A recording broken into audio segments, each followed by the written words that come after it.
Hi అండి అందరికీ, నాది చిన్న ఛానల్ అండి. ప్లీజ్ సబ్స్క్రైబ్ చేసుకొని లైక్ కొట్టండి. ఇక్కడ వచ్చేసి మనం బాసుంది చేసుకుందాం. బాసుందికి ఒక అర లీటర్ పాలు తీసుకొని, అర లీటర్ పాలు లో ఫ్లేమ్లో మంట పెట్టుకొని చిన్న మంట మీద దగ్గరుండి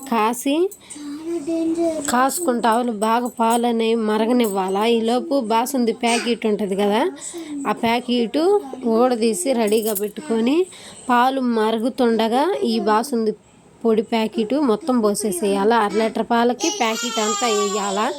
అది డిమార్ట్లో కానీ రిలయన్స్లో కానీ దొరుకుతాయి.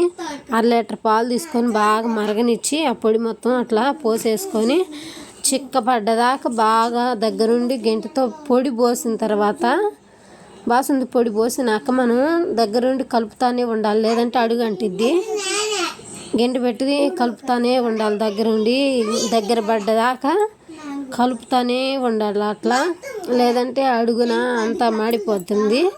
మాడకుండా ఉండాలంటే పాలు మరిగించినాక పొడి పోసుకున్నాక మనం బాసుంది పొడి పోసుకున్నాక గెంటి పెట్టి కలుపుకుంటా అట్లా తయారు చేసుకుంటా ఉండాలా. కలుపుతూ ఉంటే దగ్గర పడుతూ ఉంటుంది, చిక్కగా వచ్చేసిద్ది. చిక్కగా వచ్చిన తర్వాత స్టవ్ ఆఫ్ చేసుకొని ఒక గిన్నె తీసుకొని కొద్దిగా నెయ్యి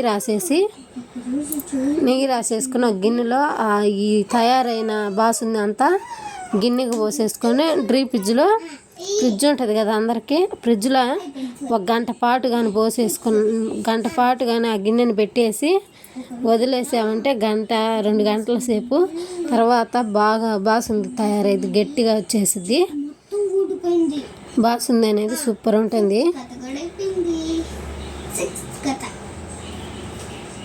ఆ గిన్నెకి పోసేసుకొని ఫ్రిడ్జ్లో పెట్టేసుకోవాలా. అప్పుడు బాసుంది రెడీ అయింది. ప్లీజ్ సబ్స్క్రైబ్ చేసుకొని లైక్ కొట్టండి.